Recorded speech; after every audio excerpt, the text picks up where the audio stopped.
Welcome to channel name today. We're spotlighting the 1990 half-dollar coin from the United States.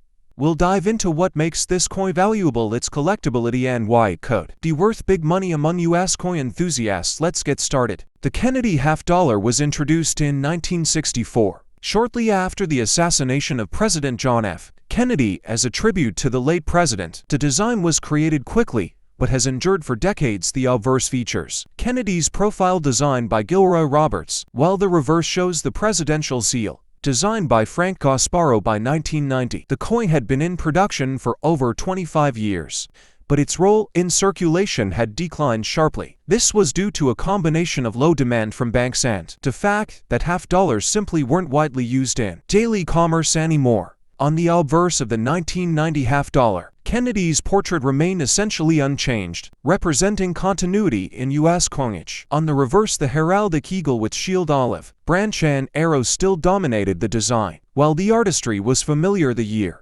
1990 is interesting because it sits in a period when the half-dollar had transitioned from a workhorse circulating coin into a piece largely struck for collectors and numismatists. Many 1990 half-dollars were saved in mint sets, which is why high-grade examples are not uncommon today. Now let's look at mintages. In 1990, the U.S. Mint struck 208 to 5, 400 half-dollars at Philadelphia and to 3876. 606 at Denver plus 3,299,559.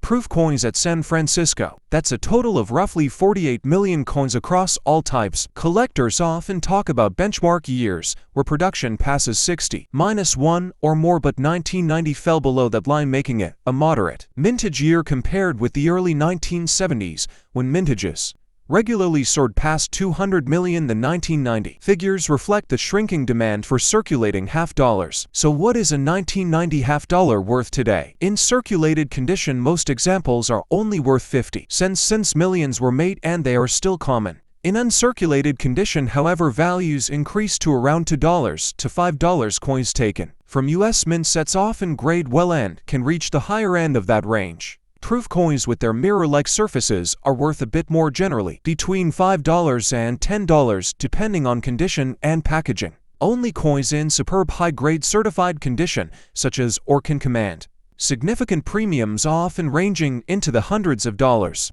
Errors and varieties are another way the 1990 half-dollar can become valuable. Collectors are always on the lookout for doubled, -1 off-center strikes and planchet flaws. While not widely known for major varieties, the 1990 issue does have error coins that slip through from time to time. These pieces, depending on severity and rarity, can bring anywhere from $50 to several $100. Because errors are far scarcer than standard coins, they are especially prized by specialists who enjoy building unique collections. The 1990 half-dollar also highlights how circulation demand had nearly vanished by this time. Banks ordered fewer and fewer of them, and most of the coins struck were either hoarded or distributed directly through mint and proof sets. For collectors who subscribed to the U.S. Mint's annual coin programs in 1990, this meant access to pristine, uncirculated, and proof half-dollars that remain highly desirable today. This is one of the key benefits of mint subscription, securing coins in the best possible condition before they vanish into storage or secondary markets. Another fascinating angle to the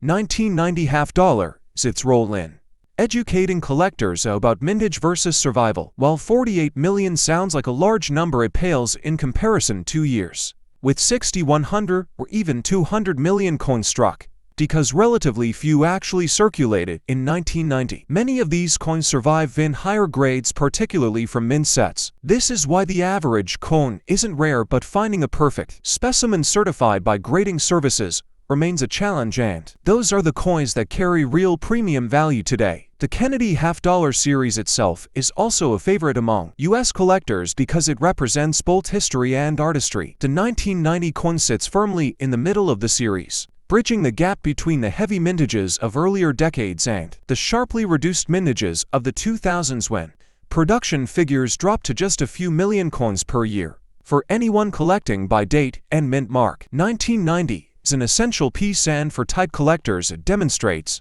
the enduring design that has been with us since the 1960s. So in conclusion, the 1990 United States half-dollar may not be a rare coin, but it's an important one.